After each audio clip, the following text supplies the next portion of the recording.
Namaste and hello. This is your Sanskrit instructor welcoming you back into lesson number 90. Today we will be learning about the present tense middle voice. All this time we have been conjugating verbs, whether it was being conjugated in first person, fourth person, first conjugation, fourth conjugation, sixth conjugation, and 10th conjugation. Whether they were singular, dual, and plural, first person, second person, or third person. They were all so far in the present tense active voice. That we have only been conjugating verbs in the present tense active voice. Now we will be conjugating verbs in the present tense middle voice. Well, if we have been conjugating verbs in the present tense active voice all this time, what is the active voice anyway, and what is the difference even between the active voice and the middle voice? That is what we will be learning about today. So, Sanskrit rules say as follows: when I do an action for the benefit of an other, I use the active voice. The name of the active voice is called Aatmanepadi.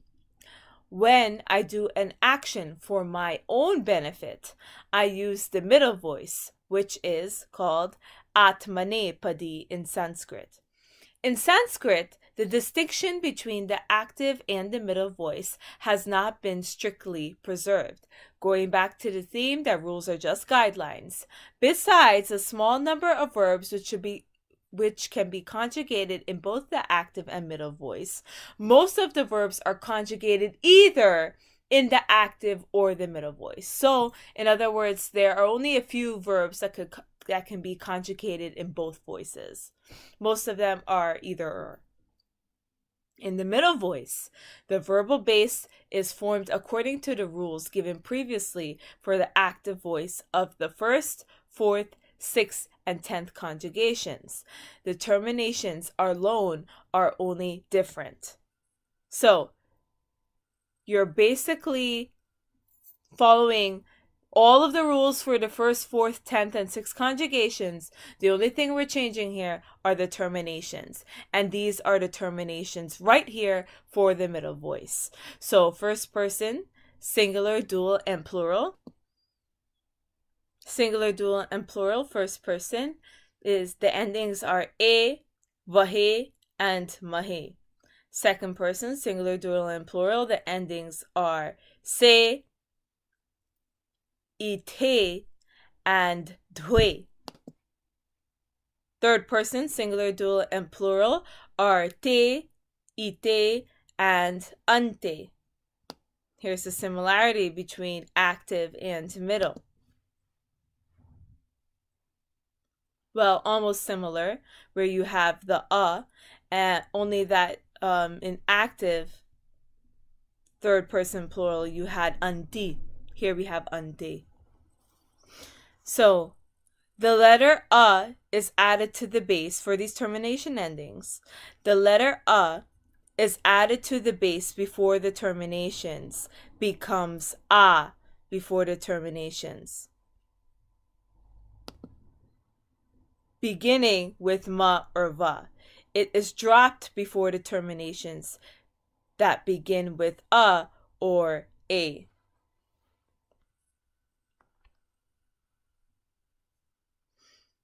So you drop the a here, but you have a long a. So it's technically a vahe and a mahe because you're adding that long a to the case ending. And then just like how you had ami and avaha in first person dual and plural, and then you're dropping the because this case ending for third person plural, just like anti, you have ante instead. So that is what this rule here is telling us.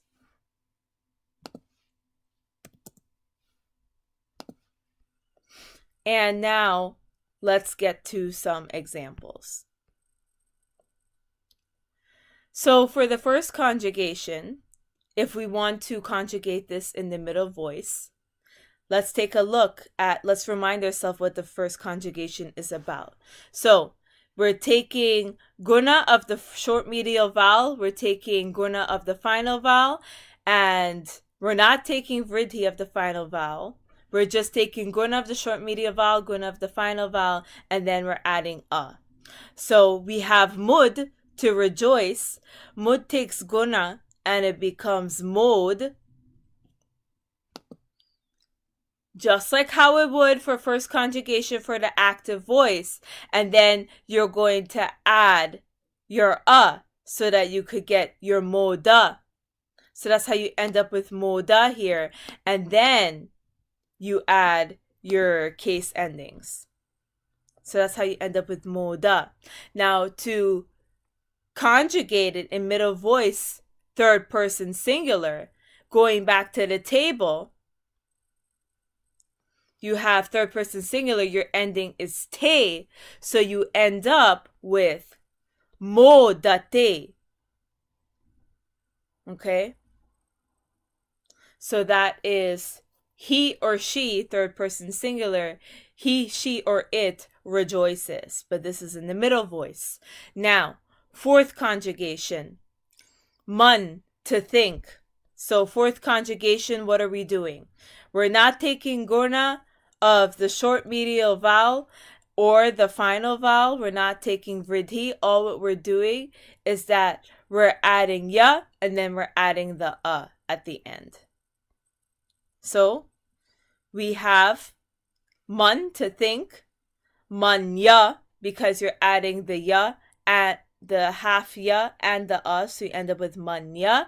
And then what you're adding at the end is the te again at the end, so you have man ya te. For the sixth conjugation, remember the rules for the sixth conjugation is that you're not adding anything, no guna, no vridhi. You're just adding and you're keeping it simple for the sixth conjugation. And this is why you have to incite. You have nud, you end up with nuda, and then you end up with nudate, third person singular. For the 10th conjugation, here are the rules. For the 10th conjugation, you're taking guna of the short medial vowel, and you're taking vridhi of the final vowel. Then you're adding ai, and then you're adding a. So, mantra becomes mantra. Mantra. The the medial vowel is when takes guna, remains as a. So you have mantra, and then when you add the I, you add your I and your ya, so you end up with mantra ya. So then third person singular, you're adding your te case ending, so you have mantrayate for third person singular. And mantra means to counsel, so mantrayate means he, she, or it counsels. So we will have more practice on this with the Aatmanepadi. So middle voice is Aatmanepadi. Again, as a reminder, Aatmanepadi is when you're doing something for your own benefit. So you're going to come across verbs that you're doing for yourself. You think for yourself. You're pleading for yourself. You obtain something for your own benefit. When you're seeing something, you're not seeing for somebody else. Only your eyes can see. So you're doing it for yourself. So again, but it's not strictly preserved, the distinction between the two. But we are going to give you examples of middle voice type of verbs that are in Aatmanepadi or Aatmanepada for in that case. So we'll have more practice of this in the next video, so you'll get a hang of it. And just be aware of these case endings because we will be working with them. And this is your Sanskrit instructor signing off with a namaste.